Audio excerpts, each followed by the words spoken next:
Hey class, welcome to a little lesson here on the tectonic history of New York State. We're going to do this via fireside chat. It's not currently a fire in there, but with some CGI, I think I could make that happen. Though honestly, I probably won't. So you can just pretend there's a fire going on right here for our fireside chat about the tectonic history of New York State. So we're going to start in the oldest rocks that we saw before on the field trip, in those gneisses that were representative of a past landscape 1.3 billion years ago here on the proto-North American continent. New York State was right on that coastal environment, right on the edge of that continent with ocean over here. And we saw stromatolites form at that time. And then along comes another giant landmass, slams into North America 1.1 to 1.3 billion years ago. Over that time period, it builds the what? The Grenville mountain range through the Grenville orogeny. We learned about that already. Saw some evidence of that in class with those gneisses. When those two smashed into each other, a lot of the continents in the world at that time, about 1.1 billion years ago, were all smashed together. We called it a supercontinent of Rodinia. So the Rodinia supercontinent was existing there for quite a while, for about 500 million years. And from about 1 billion years ago to 500 million years ago, erosion continues to occur on New York State and this land surface. About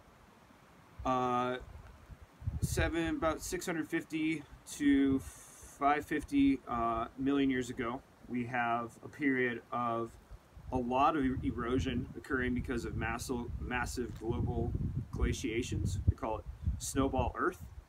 And at that time period, all of the land across the entire globe, as far as we could tell, was likely covered in ice. And over those couple 100 million years, we eroded away on average 2 miles of the Earth's crust through those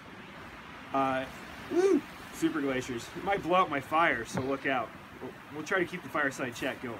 But anyways, snowball Earth ends, and we get close to the start of the Cambrian period, which is really where we switch from that Precambrian to Cambrian times that we've been learning about in class. And so we have all that erosion that's occurred. We erode away the Grenville mountains down to just their core, which is what we saw out in the field with those gneisses. And now we're sitting 500 million years ago. All that erosion has occurred. And these the coastline of New York.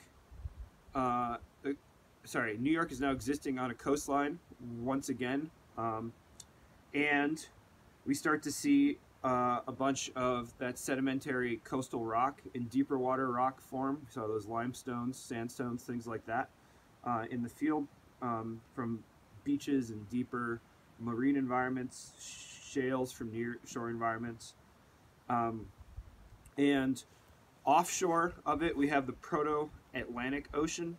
So this is an ocean off the coast of North America that is in the same location as the current Atlantic, but it's not the current Atlantic, because what happens is another landmass makes its way, smashes into North America again, from 440 million years ago to 190 million years ago. We saw the formation of another supercontinent, Pangaea. So previously had been Rodinia that had broken apart. A lot of erosion occurred, 500 million years had occurred, and now we have Pangaea supercontinent. And when they smashed into each other, they made some mountains, which we've already seen, the core of the Tectonic mountains, where we saw all of those schists and a variety of other metamorphic rocks such as like quartzite, and some other mountain ranges that formed in this process of kind of smashing of these continents together, and other island arcs was the Acadian orogeny as well as the Appalachian orogeny.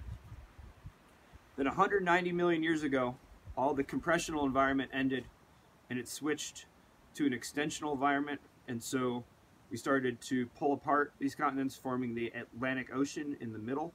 But just like we talked about on our last day in the field, as they pull apart, it also separates out some of the land as well. So you get these smaller rift basins, so downdrops pieces of the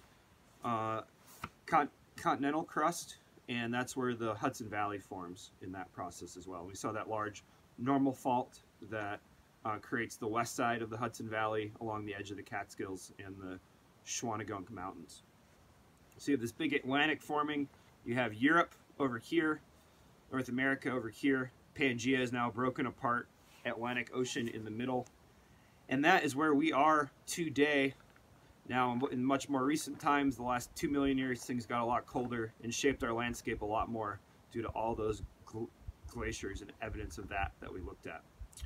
And so, from 1.3 billion years ago, where we had stromatolites forming on a proto-North America coast, to the formation of the Grenville orogeny 1.3 to 1.1 billion years ago, then the